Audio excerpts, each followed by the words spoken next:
आज हम मौजूद हैं फैसलाबाद के समनाबाद के एक एरिया में। हमारी ज़ुबान के अंदर लोग आपको चुगी वाला ਸਾਨੂੰ ਤੇ ਆਟਾ ਲੈਵਣ ਜਾਣੀ ਹੈ ਤੇ ਧੱਕੇ ਦਿੰਦੇ ਨੇ ਚਲੋ ਚਲੋ ਤੁਸੀਂ ਤੇ ਕੀ ਆ ਗਏ ਆ। की सोर्स ऑफ इनकम की पैसे कमाने का की जरिया है ਤੁਹਾਡਾ? ਸਾਡਾ ਇਨਕਮ ਕਮਾਉਣ ਦਾ ਤਰੀਕਾ ਜਿਹੜਾ ਇਹ ਮਾਲਸ਼ਾਂ ਪਾਣਾ ਜਿਨ੍ਹਾਂ ਦੇ ਅਸੀਂ ਪਹਿਲੇ ਮੁਲਾਜ਼ਮਤ ਕਰਦੇ ਮਾਲਸ਼ਾਂ ਮੁਲਸ਼ਾਂ ਕਰ ਲੈਂਦੇ। ਨਹੀਂ ਤੇ ਤੁਹਾਡੀ ਜ਼ਾਤ ਪਾਤ ਕੀ ਹੈ?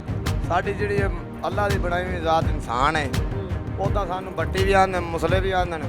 ना ਤੁਹਾਡੇ ਕੋਲ मोबाइल जो नेट भी नहीं हैगा तो बेगम भी तेरी तो बेगम भी लड़के गई हुई तेरा कितना गुजारा हो? ये इन्होंने जो है वो लकड़ी के जो बाले जिसको हम बोलते हैं उसको लगा के जो है इन्होंने अपनी छत बनाई हुई है। कुछ डिमांड्स भी तो होंगी ना, अपने आप शादीशुदा अपने खावन से कोई डिमांड ऐसा करती है?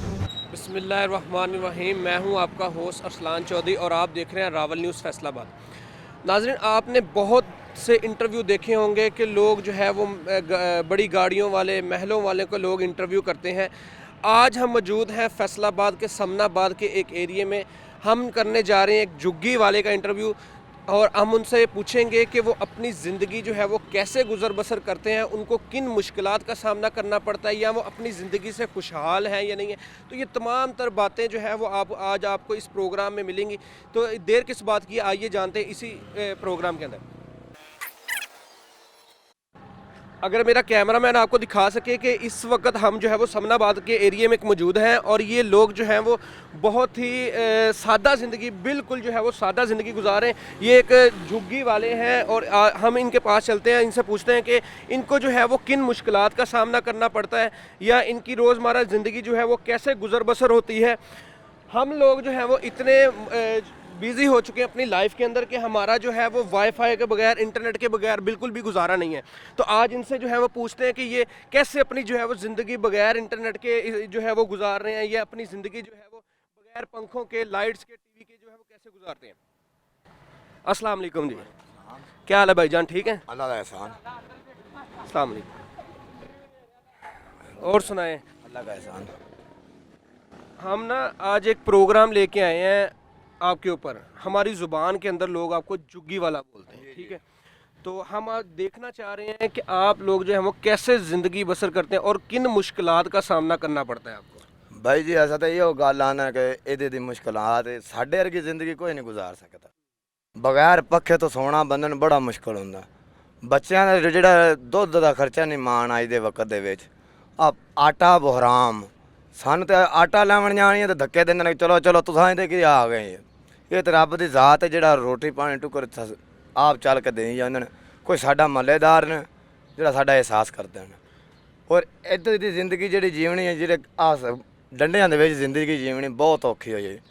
ਇੱਥੇ ਘਰਾਂ ਵਾਲੇ ਜਿਹੜੇ ਨੇ ਉਹ ਔਖੇ ਹੋ ਜਾਣ ਤਾਂ ਅਸਾਂ ਫਿਰ ਜਿਹੜਾ ਨਾ ਬੜੀ ਜ਼ਿੰਦਗੀ ਕਸ਼ਮਕਸ਼ ਦੇ ਵਿੱਚ ਹੈ। ਆਹ ਸਾਡਾ ਹਾਲ ਹੈ, ਆਹ ਸਾਡੀ ਸ਼ਕਲ ਹੈ। नहीं तो की करदे की हो, मतलब ਤੁਹਾਡਾ ਕੀ ਸੋਰਸ ਆਫ ਇਨਕਮ ਕੀ, ਪੈਸੇ ਕਮਾਉਣ ਦਾ ਕੀ ਜ਼ਰੀਆ ਹੈ ਤੁਹਾਡਾ? ਸਾਡਾ ਇਨਕਮ ਕਮਾਉਣ ਦਾ ਤਰੀਕਾ ਜਿਹੜਾ ਇਹ ਮਾਲਸ਼ਾਂ ਪਾਣਾ, ਮਾਲਸ਼ ਦੀ ਮਿਹਨਤ ਮਜ਼ਦੂਰੀ ਆ ਹੁਣ ਉਹ ਨਹੀਂ ਮਿਲਦੀ ਜਿਹੜੀ ਪਹਿਲੇ ਮਿਲਦੀ ਸੀ। ਹਾਈ ਸਾਹਿਬ ਨੂੰ ਕਹਣਾ, ਹਾਈ ਸਾਹਿਬ ਬੱਚਿਆਂ ਦਾ ਟੁੱਕਰ ਨਹੀਂ ਆ ਤਾਂ ਹਾਈ ਸਾਹਿਬ ਨੇ ਕੋਲੋਂ ਟੁੱਕਰ ਲਿਆ ਕੇ ਸਾਰਾ ਕੁਝ ਦੇ ਦੇਣਾ, ਮਗਰ ਹੁਣ ਆ ਮੰਗ ਕੇ ਵੀ ਨਹੀਂ ਮਿਲਦਾ ਪਿਆ। ਤੇ ਤੁਸੀਂ ਜਿਹੜਾ ਵਾ ਕਿੰਨੀ ਦੇਰ ਤੋਂ ਇੱਥੇ ਰਹਿ ਰਹੇ ਜੀ? ਸਾਨੂੰ ਇਹਦੇ 12-13 ਸਾਲ ਹੋ ਗਏ ਨੇ ਇੱਥੇ ਹੀ ਰਹਿੰਦੇ ਪਏ। ਤੇ ਮਤਲਬ ਜਿਹਦਾ ਪਲਾਟ ਹੈ ਉਹਨੇ ਅੱਜ ਤੱਕ ਤੁਹਾਨੂੰ ਪੁੱਛਿਆ ਨਹੀਂ ਹੈ ਕਿਸੇ ਗੱਲ ਦਾ? ਨਹੀਂ, ਹੁਣ ਉਹਨਾਂ ਨੇ ਸਾਨੂੰ ਆਪ ਬਿਠਾਇਆ ਕਿ ਇਹਦੇ ਗੰਦ ਗੁੰਦ ਨਾ ਸੱਟ ਜਾਣ, ਇਹਨੂੰ ਰੂੜੀ ਨਾ ਬਣਾ ਜਾਵੇ ਜੇ ਜ਼ਮੀਨ ਵਾਲਿਆਂ ਨੇ। ਜਿਹੜੇ ਇੱਥੇ ਝੁੱਗੀ ਵਾਲੇ ਬਹਿੰਦੇ ਅਕਸਰ ਅਸੀਂ ਦੇਖਿਆ ਹੈ, ਅਕਸਰ ਇੱਧਰ ਉੱਧਰ ਜਾਈਦਾ ਨਾ ਜਗ੍ਹਾ ਤੇ ਅਸੀਂ ਦੇਖਿਆ ਕਿ ਬਹੁਤ ਪੁਰਾਣੇ ਬੈਠੇ ਆ, ਉਹਨਾਂ ਨੂੰ ਪੁੱਛਦਾ ਗਿੱਛਦਾ ਹੀ ਕੋਈ ਨਹੀਂ ਹੈ ਜਾਂ ਉਹਨਾਂ ਦਾ ਜਿਹੜਾ ਵਾ ਪੂਰਾ ਦਾ ਪੂਰਾ ਖਾਨਦਾਨ ਜਿਹੜਾ ਵਾ ਉੱਥੇ ਬੈਠਾ ਹੋਇਆ ਬੈਠੇ ਹੋਏ। ਸਾਡੇ ਵੀ ਇਹਦੇ ਅੱਗੇ ਅਬਦੁੱਲਾ ਪੁਲ ਵਾਲੀ ਸਾਈਡ ਤੇ ਸਾਨੂੰ ਵੀ ਵੱਡਿਆਂ ਨੇ ਜਗ੍ਹਾ ਲੈ ਕੇ ਦਿੱਤੀ ਹੋਈ ਹੈ। ਆਹ ਜਗ੍ਹਾ ਸਾਹਿਬਾਂ ਦੀ ਆਈ ਜਿਨ੍ਹਾਂ ਦੇ ਅਸੀਂ ਪਹਿਲੇ ਮੁਲਾਜ਼ਮਤ ਕਰਦੇ, ਮਾਲਸ਼ਾਂ ਮੁਲਸ਼ਾਂ ਕਰ ਲੈਂਦੇ। ਉਹ ਸ਼ਫਕਤ ਸਾਹਿਬ ਹੈ, ਉਹਨਾਂ ਨੇ ਸਾਨੂੰ 12-13 ਸਾਲ ਹੋ ਗਏ। ਉਹਨਾਂ ਨੇ ਕਿਹਾ ਤੁਸੀਂ ਜਾਣੋ ਤੁਹਾਡਾ ਕੰਮ ਜਾਣਾ, ਇਹਦੇ ਭਾਵੇਂ ਬਾਹਰ ਰੋਡ ਤੇ ਕੰਮ ਕਰੋ ਭਾਵੇਂ ਇਹਦੇ। ਅੱਛਾ, ਝੁੱਗੀ ਵਾਲਿਆਂ ਦੀ ਇੱਕ ਗੱਲ ਬੜੀ ਮਸ਼ਹੂਰ ਹੁੰਦੀ ਹੈ ਕਿ ਇਹਨਾਂ ਦੇ ਬੱਚੇ ਬੜੇ ਜ਼ਿਆਦਾ ਹੁੰਦੇ ਆ। ਬਾਈ ਜੀ ਖਾਣਾ ਪੀਣਾ ਖੁੱਲਾ, ਤਨਖਾਹ ਦੀ ਵਾਰੀ ਜਿਹੜੀ ਇਹ ਖੁੱਲਿਆਂ ਖਾਣਾ ਪੈਣਾ। ਅੱਛਾ, ਕੋਈ ਸੋਚ ਕੋਈ ਨਹੀਂ, ਬੱਚੇ ਤੇ ਆਵਣੇ ਜਦੋਂ ਵੱਡੇ ਹੁੰਦੇ ਨੇ ਉਹ ਆਪੇ ਸਾਨੂੰ ਰੋਟੀ ਟੁੱਕਰ ਲਿਆ ਕੇ ਦੇ ਜਾਂਦੇ ਨੇ। ਅੱਬਾ 100 ਲੈ ਲਾ, 50 ਲੈ ਲਾ, ਉਹ ਜਿੰਨੇ ਵੱਧ ਹੋਣੇ ਉਹਨੇ ਬੱਚਿਆਂ ਦਾ ਇਨਕਮ ਸਾਡੇ ਚੱਲ ਪਿਆ। ਤੁਹਾਡੇ ਕਿੰਨੇ ਬੱਚੇ? ਸਾਡੇ ਮਾਸ਼ਾਅੱਲਾ ਹੈ 3 ਕੁ। ਕਿੰਨੀ ਦੇਰ ਹੋਈ ਸ਼ਾਦੀ ਨੂੰ? ਮੈਨੂੰ ਹੋਣ 6 ਸਾਲ ਹੋਏ ਨੇ।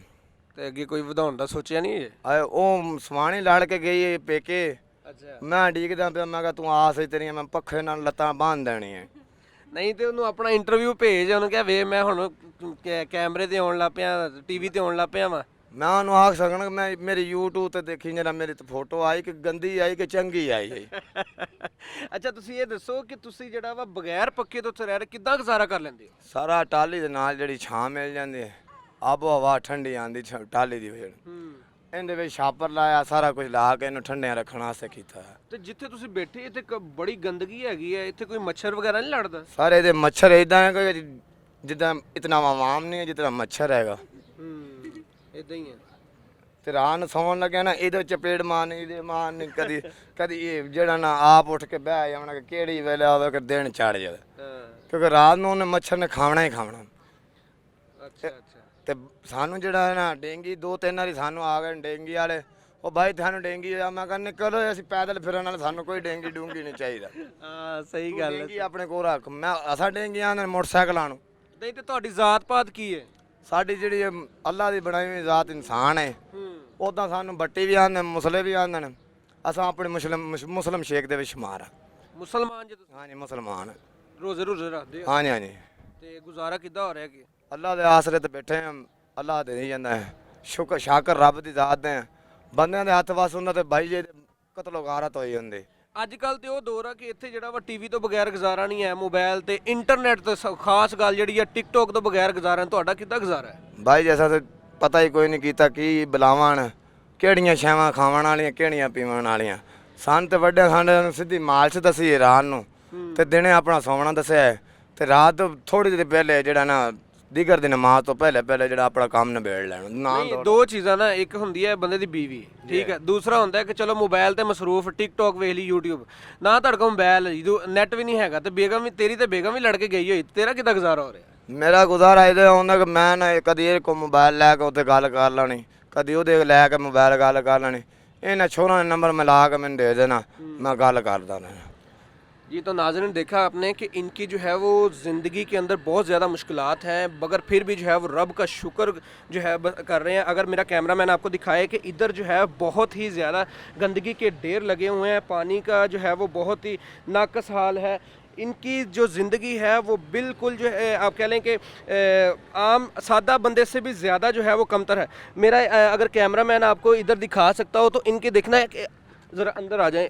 ये इन्होंने जो है वो लकड़ी के जो बाले जिसको हम बोलते हैं उसको लगा के जो है इन्होंने अपनी छत बनाई हुई है और अपनी ज़िंदगी जो है वो बहुत ही अच्छी जो है वो खुशहाल गुजार रहे हैं। इनका कहना है कि बहुत ही रब का शुक्र है कि जो इनको आज इस जगह पे बैठे हुए हैं, अपनी ज़िंदगी गुजार रहे हैं बग़ैर इंटरनेट के, बग़ैर जो है वो किसी टीवी के। इनका जो इनसे और भी बातें करते हैं। सर बताइएगा कि आपका जो ख़ानदान है, इसके अलावा आपका और भी कई जगह पे बैठे होंगे, तो वो उनका क्या ज़िंदगी गुसर करने की? हमारी जो दूसरी जो बाईपास वाली साइड ਤੇ ਸਾਡੇ ਕੁੰਬੇ ਨੇ, ਉਹ ਸਾਰਾ ਮਾਲ ਡੰਗਰ ਪਾਲ ਕੇ ਤੇ ਦੂਸਰਿਆਂ ਹਵੇਲੀਆਂ ਦੇ ਵਿੱਚ ਗੁਜ਼ਾਰਾ ਕਰਦੇ ਨੇ, ਉਹਨਾਂ ਨੇ ਪੱਠੇ ਵੱਢ ਲਿਆਂਦੇ। ਬਾਗਾਂ ਸਾਡੇ ਦੇ ਸਤਿਆਨੇ ਰੋਡ ਵਾਲੀ ਸਾਈਡ ਤੇ ਵੀ ਹਨ ਕਬੀਲਾ, ਉਹ ਵੀ ਜਿਹੜਾ ਮਾਲ ਡੰਗਰ ਦੀ ਸਾਂਭ ਕਰਦੇ ਨੇ ਉਹਦੇ ਨੰਬਰਦਾਰਾਂ ਦੀ। ਸਾਡੇ ਇਹਦਾ ਕਬੀਲੇ ਜਿਹੜੇ ਬੈਠੇ ਹੋਏ ਨੇ ਗਾਂ ਅੱਗੇ ਵੱਡੇ ਬਾਈਪਾਸ ਤੇ ਰੋਸ਼ਨ ਵਾਲੀ ਜਾਲ ਤੇ, ਉਹ ਹੈਦਰ ਸਾਹਿਬ ਦੇ ਕੋਲ ਬੈਠੇ ਹੋਏ ਨੇ, ਉਹਨਾਂ ਦਾ ਮਾਲ ਡੰਗਰ ਉਹਨਾਂ ਦੀ ਜ਼ਮੀਨ ਸਾਂਭ ਲੈਂਦੇ ਨੇ। ਨਹੀਂ ਤੇ ਆਪਣੇ ਕੀ ਸ਼ੌਕ ਕੀ ਹੈ ਤੁਹਾਡੇ? ਸਾਡੇ ਸ਼ੌਕ ਜਿਹੜੇ ਹੈ ਭਾਈ ਜੀ ਆਪਣਾ ਖਾਣਾ ਪੀਣਾ ਖੁੱਲਾ ਹੈ, ਇੱਕ ਦੂਸਰੇ ਦੀ ਚਾਹਤ ਕਰਨੀ, ਭਾਵੇਂ ਹੋਵੇ ਕੋਲ ਕੋਈ ਸ਼ੈ ਵੀ ਨਾ, ਅਗਲੇ ਨੂੰ ਪੁੱਛਣਾ ਜ਼ਰੂਰ ਹੈ, ਪਾਣੀ ਪੀਣਾ, ਰੋਟੀ ਟੁੱਕਰ ਲਿਆਈਏ, ਉਹ ਭਾਵੇਂ ਕਿਸੇ ਵੀ ਪਾਸੇ ਆਇਆ ਹੋਵੇ, ਕਿਉਂਕਿ ਕੁੰਬੇ ਨੂੰ ਜਾਣਦਾ ਹੁੰਦਾ। ਮੁੜ ਕੇ ਕੱਲ ਸ਼ਰੀਕਾਂ ਨੇ ਲੜਾਈ ਪੈ ਗਈ ਤੇ ਫਾਇਦਾ ਕੀ ਕਿ ਮੈਂ ਉਹਦੇ ਕਿਹਾ ਮੈਨੂੰ ਪਾਣੀ ਨਹੀਂ ਪੁੱਛਿਆ। ਸਾਡੀ ਇਨਸਾਨੀਅਤ ਦੇ ਵਿੱਚ ਇਹ ਗੱਲ ਹੈ ਕਿ ਪਾਣੀ ਟੁੱਕਰ ਖਵਾ ਕੇ ਅਗਲੇ ਨੂੰ ਮਹਿਮਾਨ ਨਵਾਜ਼ੀ ਤੋਰਨਾ। ਅੱਜ ਦੇ ਜਿਹੜੇ ਆ ਘਰਾਂ ਵਾਲੇ ਲੋਕ ਹਨ ਸ਼ਹਿਰੀਏ, ਇਹ ਤੇ ਮਹਿਮਾਨ ਨੂੰ ਵੇਖ ਕੇ ਤੇ ਮੱਥੇ ਤੇ ਵੱਟ ਝਾੜ ਲੈਂਦੇ ਨੇ। ਬਕਾ ਮਹਿਮਾਨ ਸਾਡੇ ਵੱਡੇ ਆਏ ਦੱਸਿਆ ਕਿ ਮਹਿਮਾਨ ਨਵਾਜ਼ੀ ਜਿਹੜੀ ਖੁਦਾ ਦੀ ਦੇਣ ਹੁੰਦੀ, ਉਹ ਆਪਣੇ ਨਸੀਬ ਆਪ ਲੈ ਕੇ ਆਇਆ ਹੁੰਦਾ। ਉਹਦੇ ਨਾਲ ਸਾਡੇ ਵੀ ਨਸੀਬ ਰਲ ਜਾਂਦੇ ਕਿ ਪਤਾ ਨਹੀਂ ਉਹ ਕੋਲੋਂ ਪੈਸੇ ਦੇ ਕੇ ਖਵਾ ਦੇਵੇ ਜਾਂ ਅਸੀਂ ਉਹਨੂੰ ਖਵਾ ਦਈਏ। ਤੇ ਕਿੰਨਾ ਪੜ੍ਹੇ ਹੋ ਤੁਸੀਂ? ਮੈਂ ਪੜ੍ਹਿਆ ਕੋਈ ਨਹੀਂ ਜਨਾਬ। ਤੇ ਤੁਹਾਡੇ ਖਾਨਦਾਨ ਦੇ ਵਿੱਚੋਂ ਜਾਂ ਸਿਰਫ ਤੁਹਾਡੇ ਖਾਨਦਾਨ ਦੇ ਵਿੱਚੋਂ ਕੋਈ ਬੰਦਾ ਐਸਾ ਹੈਗਾ ਜਿਹਨੇ ਤਰੱਕੀ ਕੀਤੀ ਹੋਵੇ? ਸਾਡੇ ਜੋ ਹੈ ਇੱਕ ਹੈ ਸਾਡੇ, ਉਹਨੇ ਨਾ ਮੋਬਾਈਲਾਂ ਦਾ ਸਪੇਅਰ ਪਾਰਟ ਦੇ ਜਿਹੜਾ ਨਾ ਨਾਕਿਸ ਮੋਬਾਈਲਾਂ ਦਾ ਉਹਨੇ ਕੰਮ ਕੀਤਾ। ਉਹਨੇ ਦੇ ਵਿੱਚੋਂ ਜਿਹੜਾ ਨਾ ਪੁਰਜ਼ੇ ਛੋਟੇ ਛੋਟੇ ਜਿਹੜੇ ਨਾ ਉਹਨਾਂ ਨੂੰ ਝਾੜ ਪਹੁੰਚ ਕਰਕੇ ਤਾਂਬਾ ਇੱਕ ਸਾਈਡ ਤੇ ਕੱਢ ਲੈਣਾ, ਸੋਨਾ ਇੱਕ ਸਾਈਡ ਤੇ ਕੱਢ ਲੈਣਾ। ਅੱਛਾ ਮੋਬਾਈਲਾਂ ਦੇ ਵਿੱਚ ਨੋਕੀਆ ਦੇ ਮੋਬਾਈਲ ਦੇ ਵਿੱਚ ਜਿਹੜੇ ਸਪੀਕਰ ਲੱਗੇ ਹੋਏ ਨੇ ਨਾ, ਆਵਾਜ਼ ਸਪੀਕਰ ਜਿਹੜੇ ਨੇ, ਇਹ ਸੋਨੇ ਦਾ ਬਣਿਆ ਆ। ਵਿੱਚ ਇੱਕ ਡਿਵਾਈਸ ਲੱਗੀ ਹੋਈ ਛੋਟੀ ਜਿਹੀ, ਅੱਛਾ, ਉਹ ਹੈਗੀ 20 ਕੈਰਲ ਦੀ, ਉਹ ਸੋਨੇ ਦੀ ਲੱਗੀ ਹੋਈ। ਇੱਥੇ ਫੁੱਦੂ ਜੰਮਣ ਕੋਂਦਾ ਕੰਮਣ ਲੋਕੀ ਕਹਿੰਦੇ 50 ਆ ਗਏ ਲੇਕਿਨ ਨਹੀਂ ਜਾਂਗਲੀ ਦਾ ਕਮਾਲ ਆ ਗਿਆ ਕਿਉਂਕਿ ਅੱਛਾ ਮਤਲਬ ਤੁਹਾਡੇ ਦੇ ਵਿੱਚ ਤੁਹਾਡੇ ਖਾਨਦਾਨ ਵਿੱਚ ਸਭ ਤੋਂ ਜ਼ਿਆਦਾ ਅਮੀਰ ਬੰਦਾ ਉਹੀ ਹੈ ਜੀ ਜੀ ਜਿਹਨੇ ਜਿਹੜਾ ਨਾਕਸ ਮੋਬਾਈਲਾਂ ਦੇ ਵਿੱਚੋਂ ਸਪੀਕਰਾਂ ਜੋ ਉਹਨੇ ਤਾਂਬਾ वगैरह ਕੱਢ के ਵੇਚਦਾ है ठीक है। बहना आपसे ज़रा थोड़ी सी बात करते हैं कि आपका जो है वो कितनी उम्र होगी यहाँ पे बैठे हुए आपको शादीशुदा हो कि नहीं छोटे भाई दी 2 साल हो गए। कितनी उम्र कितनी है आपकी उम्र मेरी 9। तो बाहर जब आप जो दूसरियां लड़कियां हैं जो बन सवर कर निकलती कभी आपका दिल नहीं किया कि हम भी जो है वो ऐसे कपड़े पहने या तैयार मेकअप करके तैयार होके ऐसा बाहर निकले? बहुत करता है। तो आपकी कुछ डिमांड्स भी तो होंगी ना अपने आप शादीशुदा अपने खावन से कोई डिमांड ऐसा करती होंगी? जी बहुत शुक्रिया आपका जी। तो नाज़रीन जैसा कि आपने देखा कि हर बंदे की ख्वाहिश है कि उसका अपना घर हो मगर इन लोगों के अंदर बहुत ही ज़्यादा जो है वो सब्र शुक्र है। ठीक है हमें हर हाल में जो है वो अपने रब का जो है वो सब्र शुक्र जो है वो अदा करना चाहिए। मैं थोड़ी गाल टोकदा मैं कहना तमाम पाकिस्तान ਨੂੰ ਇੱਕ ਐਲਾਨ ਕਰਨਾ ਚਾਹਨਾ ਕਿ ਇੱਕ ਦੂਸਰੇ ਦਾ ਅਹਿਸਾਸ ਕਰਨਾ ਸਾਡੇ ਮੁਸਲਮਾਨਾਂ ਦਾ ਫਰਜ਼ ਹੈ ਨੇ ਜਿਹੜਾ ਅਸੀਂ ਭੁੱਲੇ ਹੋਏ ਹਾਂ। ਉੱਥੇ 3 ਗੱਲਾਂ ਲਾਜ਼ਮ ਪੁੱਛੀਆਂ ਜਾਣੀਆਂ मन रब्बू मन दीनु मन रसूलू ये तीनों चाहे वो किसी भी ज़ात का हो उससे पूछी जाएगी।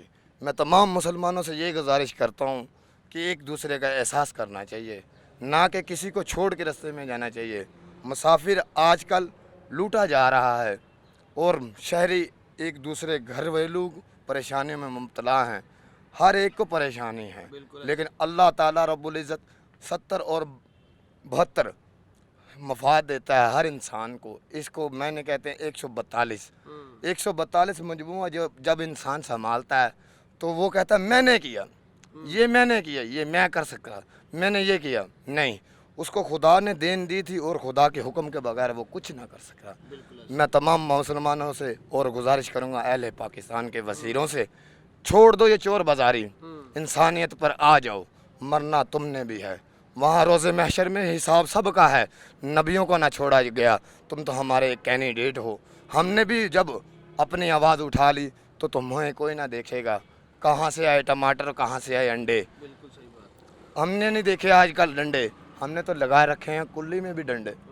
क्या बात है। मैं ये कहना चाहूँगा कि ज़रूरी नहीं है कि पढ़ा लिखा जो है बच्चा है उसके पास ही सेंस हो उसके पास ही इंसानियत हो। ऐसे लोगों से आप जो है वो मिला करें इनसे आपको बहुत ही ज़्यादा जो है वो सबक हासिल होगा। इन्होंने बहुत ही अच्छी बातें की हैं इन्होंने अपने कैंडिडेट्स को भी बोला। इसी के साथ मुझे इजाज़त दीजिए एक नए प्रोग्राम के साथ आपकी खिदमत में हाजिर होंगे। अल्लाह हाफ़िज़।